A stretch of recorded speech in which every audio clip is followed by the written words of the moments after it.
ये आदमी एक प्रोफेशनल किलर है, इसलिए एक बार इसको फ्रांस के प्रधानमंत्री को मारने का कॉन्ट्रैक्ट मिलता है। इस मिशन को पूरा करने के लिए ये आदमी अपनी ट्रेनिंग शुरू कर देता है। सबसे पहले ये एक दरख्त पर रस्सी के सहारे अपनी स्नाइपर राइफल को बांधकर 250 मीटर दूर दरख्त से लटके हुए एक तरबूज पर निशाना लगाता है, लेकिन उसका निशाना 2.5 सेंटीमीटर दूर जाकर लगता है। इसलिए किलर पेचकस की हेल्प से अपनी राइफल को थोड़ा सही करके दोबारा तरबूज पर बनाए चेहरे के बीचों बीच जैसे ही निशाना लगाता है तो उसका निशाना एकदम सेंटर में जाकर लगता है। इसके बाद वो अपनी एक स्पेशल बुलेट निकालकर राइफल में ध्यान से लोड करके जैसे ही तरबूज पर शूट करता है तो एक ही बार में तरबूज के चिथड़े उड़ जाते हैं। अब किलर अपने इस खतरनाक मिशन को अंजाम देने के लिए फ्रांस में पहुंच जाता है। वहां पहुंचते ही किलर प्रेसिडेंट को मारने के लिए एक होटल की छत को चुनता है, क्योंकि उसे वो जगह सबसे सेफ लगी। इसके बाद वो बाजार से बहुत सारी चीजें खरीदता है और अपने हुलिये को पूरी तरह से बदल लेता है और उस दिन का इंतजार करता है जब वो प्रेसिडेंट को मारेगा। चलिए जानते हैं कि ये किलर क्या सच में फ्रांस के प्रेसिडेंट को मार पाएगा या नहीं। तो कहानी की शुरुआत साल 1962 में फ्रांस से होती है। देश आर्थिक मंदी के दौर से गुजर रहा था। पूरे देश में लोगों के बीच एक बेचैनी का माहौल था। इसी दौरान फ्रांस के प्रेसिडेंट चार्ल्स ने अल्जीरिया नाम के देश को भी आजाद करा दिया था, जिस वजह से उनके देशवासी उनके खिलाफ भड़क गए थे। मगर इस बात से पैरामिलिट्री ट्रूप्स को सबसे ज्यादा ठेस पहुंचती है, क्योंकि उनके अनुसार जब अल्जीरिया से युद्ध हुआ था तब उनके कई सारे साथी और दोस्त मारे गए थे, लेकिन आज प्रेसिडेंट ने उन्हें आजाद कर दिया। इसलिए पैरामिलिट्री ट्रूप के कुछ लोग साथ मिलकर OAS नाम की एक ऑर्गेनाइजेशन तैयार करते हैं, जिसका मकसद प्रेसिडेंट को मारकर फ्रांस को अपने कब्जे में लेना था और उस पर शासन करना था। इसी बीच हम जीन मुरई नाम के एक आदमी को देखते हैं जो इस बात से सबसे ज्यादा नाराज था, इसलिए वो अपने साथियों के साथ मिलकर प्रेसिडेंट को मारने की प्लानिंग करने लगता है। प्लानिंग के दौरान जीन प्रेसिडेंट हाउस पर नजर रखते हुए पता लगा लेता है कि कब प्रेसिडेंट अपने हाउस को छोड़कर बाहर निकलेंगे। फाइनली वो दिन आ ही जाता है जब प्रेसिडेंट अपने कॉन्वॉय के साथ फ्लाइट लेने के लिए एयरपोर्ट निकलते हैं। रास्ते में जीन अपने लोगों को इशारा करते हुए ऑटोमेटिक गन्स की मदद से प्रेसिडेंट पर अंधाधुंध फायरिंग चालू करवा देता है। टोटल 140 से ज्यादा शॉट्स मारे जाते हैं, मगर किस्मत से किसी को भी कोई गोली नहीं लगती और कार में बैठे प्रेसिडेंट और उनके किसी भी साथी को कुछ नहीं होता। मगर इस बात से फ्रांस का प्रशासन काफी चिढ़ चुका था। अब हर पॉलिटिकल व्यक्ति गुनहगारों को पकड़वाना चाहता था। पुलिस और इंटेलिजेंस को एक साथ 6 महीने का समय लगता है, लेकिन आखिरकार जीन मुरई और उसके साथियों को पुलिस द्वारा पकड़ लिया जाता है। अगली सुबह कोर्ट से जीन के द्वारा पेश की गई माफी की याचिका भी खारिज कर दी जाती है, इसलिए पुलिस उसे शूट करके मार डालती है। यहाँ से सीन बदलकर हमें OAS का कर्नल मार्क, मैनेजर कैसन और ट्रेजरर मॉन्टक्लेर को दिखाया जाता है। तीनों ऑस्ट्रिया के रिमोट इलाके में छुपे हुए बैठे थे। सभी लोग काफी परेशान होते हैं, क्योंकि उनकी इतनी प्लानिंग के बाद भी वो नाकामयाब रहते हैं। ये तीनों अब चाहकर भी अपने देश वापस नहीं जा सकते थे, क्योंकि जैसे ही अपने देश में पैर रखेंगे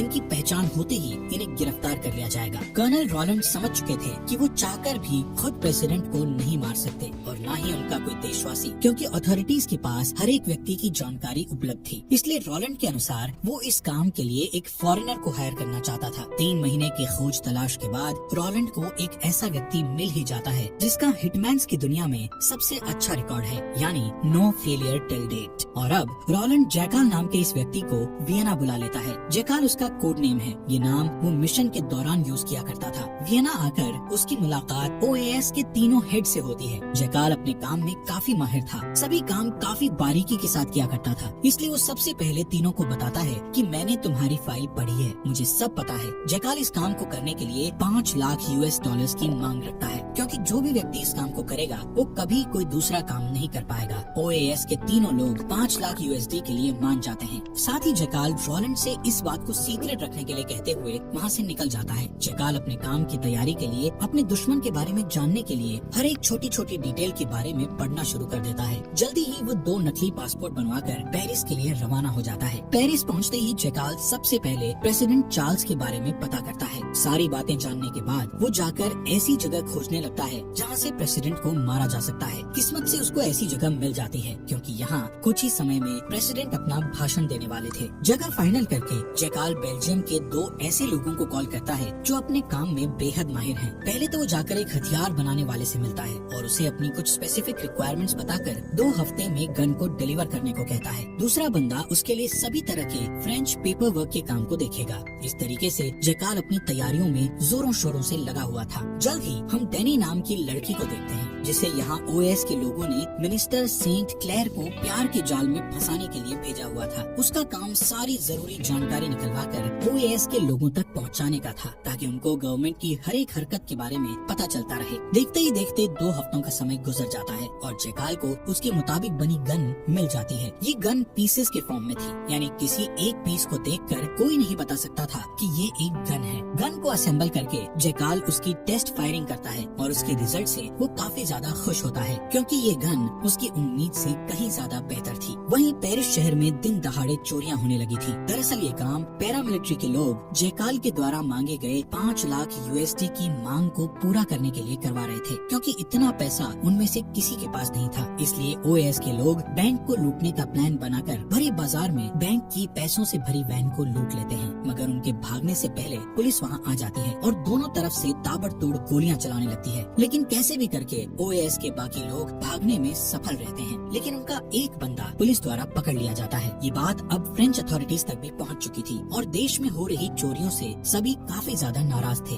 फ्रांस की इंटेलिजेंस टीम चोरी के समय पकड़े गए व्यक्ति को टॉर्चर करके जानकारी उगलवाने की कोशिश करती है। इस टॉर्चर के बाद उस व्यक्ति ने रोलैंड का नाम भी बता दिया था। इस बात से उनका शक और बढ़ गया कि रोलैंड और उसके समूह के लोग कुछ बड़ा प्लान कर रहे हैं जो हमारे लिए खतरा बन सकता है। फ्रेंच इंटेलिजेंस की टीम रोलैंड और उसके साथियों को ढूंढने में लग जाती है। कुछ ही समय में उनके हाथ एक सफलता भी लग जाती है जहां उन्हें रोलैंड और उसके लोगों के ठिकाने का पता लग जाता है, मगर वहां जा पाना बहुत ही मुश्किल था क्योंकि उस बिल्डिंग के चारों तरफ रोलैंड के गार्ड पहरेदारी किया करते थे जिनके पार जा पाना लगभग नामुमकिन था क्योंकि खुद रोलैंड या उसका कोई भी साथी कभी भी उस जगह से बाहर नहीं निकलता था। और अब कुछ दिन की जांच पड़ताल करने के बाद उन्हें पता चल जाता है कि वॉलेंस्की ही है जो रोलैंड के लिए मैसेज एक्सचेंज करता था। रोलैंड लेटर्स की सहायता से मैसेजेस को एक जगह से दूसरी जगह पास किया करता था। एक दिन मौका पाकर जब वॉलेंस्की मैसेज पास करने जा रहा था तभी इंटेलिजेंस के कुछ लोग पीछे से आकर उसके सर पर हमला करके उसे सीधे फ्रांस ले आते हैं। फ्रांस में वॉलेंस्की को काफी टॉर्चर किया जाता है ताकि वो रोलैंड और उसके साथियों के बारे में कुछ बता दे, मगर बहुत देर बात करने के बाद भी वो कुछ नहीं बताता, इसलिए उसके टॉर्चर को थोड़ा और बढ़ा दिया जाता है। तब जाकर वॉलेंस्की उन्हें बताता है कि एक व्यक्ति है जिसे रोलैंड ने प्रेसिडेंट को मारने के लिए हायर किया है, मगर ये तो पैरामिलिट्री वालों के लिए किस्मत की बात थी कि उसको कुछ ज्यादा पता नहीं था। वहीं इंटेलिजेंस की टीम समझ चुकी थी कि प्रेसिडेंट को मारने के लिए बाहर से हिटमैन बुलाया गया है। उसका नाम पूछने पर वॉलेंस्की उन्हें बताता है कि उसका कोई नाम नहीं है, मगर सब उसे जैकाल कहकर बुलाते हैं। सारा डिपार्टमेंट जैकाल को ढूंढने में लग जाता है। इधर इंटीरियर मिनिस्टर प्रेसिडेंट से मिलने आते हैं, मगर प्रेसिडेंट चार्ल्स की सुरक्षा को मद्देनजर रखते हुए किसी को भी यानी मिनिस्टर्स को भी उनसे मिलने नहीं दिया जाता और कोशिश करते हैं कि प्रेसिडेंट ज्यादा से ज्यादा अपने निवास पर ही रहें। मगर जब ये बात प्रेसिडेंट को पता चलती है तो वो इस बात से साफ इनकार कर देते हैं और कहते हैं कि मैं कोई कायर नहीं हूँ कि किसी की धमकी से चुप होकर बैठ जाऊँ। ऐसा कहकर प्रेसिडेंट अपनी रैलीज को जारी रखते हैं। तभी एक बार फिर इंटीरियर मिनिस्टर मीटिंग बुलाते हैं जिसमें सभी मिनिस्टर्स, सभी पुलिस वाले शामिल होते हैं। साथ ही इस मीटिंग में कमिश्नर भी होते हैं। मिनिस्टर सबसे बोलते हैं कि हमें ये जैकाल नाम के व्यक्ति को हर हालत में पकड़ना ही होगा क्योंकि ये एक बहुत बड़ा खतरा बन सकता है हमारे लिए। मिनिस्टर कमिश्नर से केस की लीड के बारे में पूछता है, लेकिन कोई जैकाल को पहचानता ही नहीं था, इसलिए उसे पकड़ना काफी मुश्किल हो रहा है। कमिश्नर मिनिस्टर को आइडिया देते हुए कहते हैं कि एक आदमी है जो ये काम कर सकता है और जैकाल की आइडेंटिटी का पता लगा सकता है, इसलिए इस काम के लिए लेबल नाम के एक रिटायर्ड पुलिस ऑफिसर को बुलाया जाता है जो इस तरह की इन्वेस्टिगेशंस में एक्सपर्ट है। मिनिस्टर लेबल को उसका केस सौंपते हुए कहते हैं कि तुम्हें हर हालत में जैकाल का पता लगाना है और इसके लिए तुम चाहे जो कर सकते हो, तुम्हें हर चीज की परमिशन है, कोई भी तुम्हारे काम में किसी प्रकार की दखलंदाजी नहीं करेगा। लेबल अपने काम में लग जाता है और अपनी टीम में अपने कुछ पुराने साथियों को भर्ती करता है क्योंकि वो सिर्फ उन्हीं पर भरोसा करता था। वहीं दूसरी तरफ हम डेनी को देखते हैं जो अब मिनिस्टर के साथ ही रहा करती थी। जब मिनिस्टर शाम को अपनी जॉब खत्म करके घर वापस आता है तो डेनी उसे सिड्यूस करना चालू कर देती है और धीरे धीरे उससे सारी जानकारी निकलवाने में कामयाब हो जाती है। जानकारियों का पता चलते ही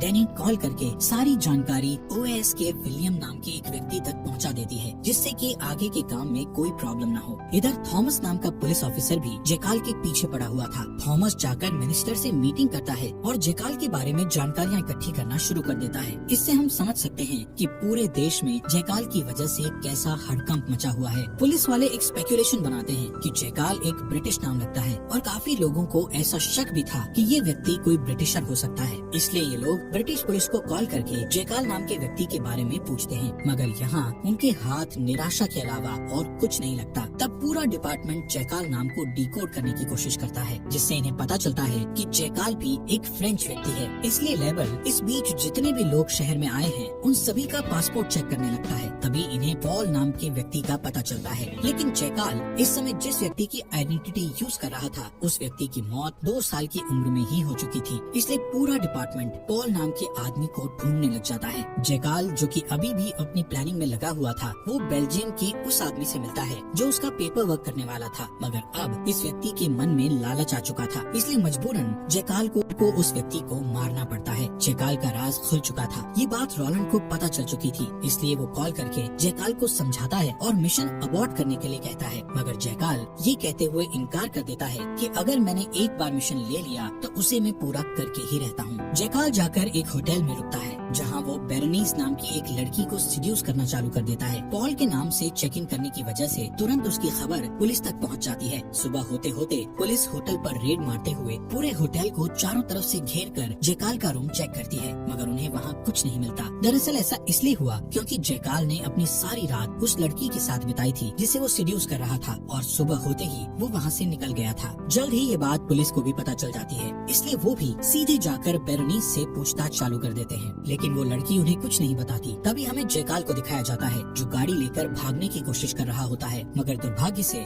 उसका एक्सीडेंट हो जाता है और उसे पता था कि जल्द ही यहाँ पुलिस आने वाली है, इसलिए वो वापस उसी लड़की के पास पहुँच जाता है जहाँ दोनों साथ में समय बिताते हुए बातें करते हैं। बेरोनीस जैकाल को बताती है कि उसके जाने के बाद पुलिस यहाँ आई थी और उसके बारे में पूछताछ कर रही थी, मगर मैंने उन्हें कुछ नहीं बताया और अब यहाँ बेरोनीस ही एक ऐसी इंसान थी जिसने उसे देख लिया था, इसलिए मजबूरन जैकाल को इसे मारना पड़ता है। सुबह होते ही अपना हुलिया बदलकर ठीक उस बंदे जैसा रख लेता है जिसका उसने एयरपोर्ट से पासपोर्ट चुराया था। जैकाल ट्रेन पकड़कर पेरिस के लिए निकल जाता है जहाँ वो प्रेसिडेंट को मारेगा। इधर होटल में जब बेरोनीस के नौकर उसे देखने आते हैं तो वो समझ जाते हैं कि बेरोनीस मर चुकी है। जल्द ही वो लेबल को भी ये बात बता देते हैं कि बेरोनीस मारी गई है। लेबल भी सोच में पड़ जाता है और कहता है कि पूरे जगह की तलाशी लो। तलाशी के दौरान लेबल को डेनिस नाम के बारे में पता चलता है, जिससे वो समझ जाता है कि जैकाल अभी इस नाम का इस्तेमाल कर रहा है। लेबल तुरंत पेरिस में सबको चौकन्ना होने के लिए कहता है, साथ ही ऑर्डर देता है कि हर होटल, लाउंज, फार्म हाउस सब पर नजर रखो। कोई सस्पिशियस व्यक्ति दिखाई दे तो उसे तुरंत पकड़ लो। चारों तरफ ये खबर फैला देता है कि कहीं भी डेनिस नाम से बुकिंग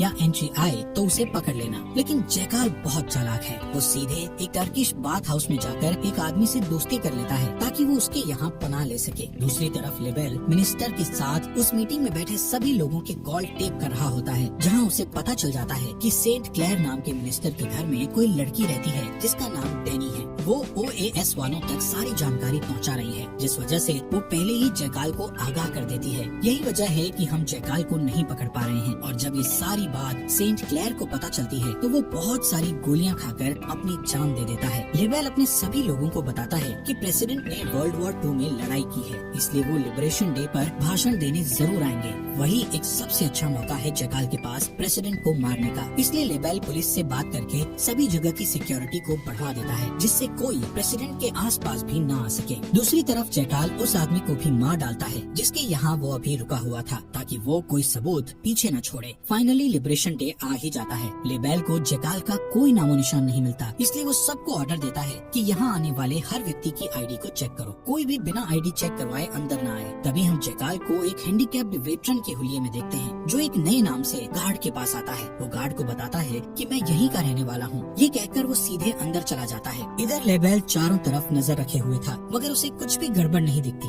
मगर उसे पता था कि आज कुछ न कुछ गड़बड़ होने वाली है, इसलिए वो एक एक करके सभी गार्ड से बात करता है। तभी उनमें से एक गार्ड उसे बताता है कि अभी अभी एक लंगड़ा बुजुर्ग आदमी उस बिल्डिंग में गया है जिसकी खिड़की खुली हुई है। ये सुनकर तो लेबल एकदम चौंक जाता है। वो समझ चुका था कि यही जैकाल है और वो जल्दी ही प्रेसिडेंट पर गोली चलाएगा। लेबल जल्दी से उस पुलिस वाले के साथ रूम की तरफ भागता है जहाँ जैकाल प्रेसिडेंट पर निशाना लगाने के लिए तैयार तैयार बैठा था वो फायर करता है, मगर उसी समय प्रेसिडेंट फ्रीडम फाइटर को अवार्ड देने के लिए नीचे झुक जाते हैं, जिस वजह से पहला निशाना चूक जाता है और गोली उनके सर के ऊपर से चली जाती है। जयकाल दूसरे शॉट के लिए अपनी गन को रीलोड करके तैयार होता ही है कि तभी लेबेल और एक पुलिस वाला वहाँ आ जाते हैं। वहीं जयकाल पुलिस वालों को शूट करके मार देता है। मौका पाकर लेबेल पुलिसमैन की ऑटोमेटिक गन लेकर जयकाल को मार गिराता है। लंदन पुलिस जल्दी ही केस बंद कर देती है, क्योंकि जयकाल एक इंग्लिशमैन नहीं बल्कि फ्रेंच था। जयकाल को पेरिस में एक अनजान जगह पर अनजान कब्र में हमेशा हमेशा के लिए दफना दिया जाता है। तो दोस्तों, इसी के साथ आज की मूवी समाप्त होती है। तो कैसी लगी आपको ये कहानी हमें कमेंट्स में जरूर बताइएगा। बाकी आपके सजेशंस हमें कमेंट में जरूर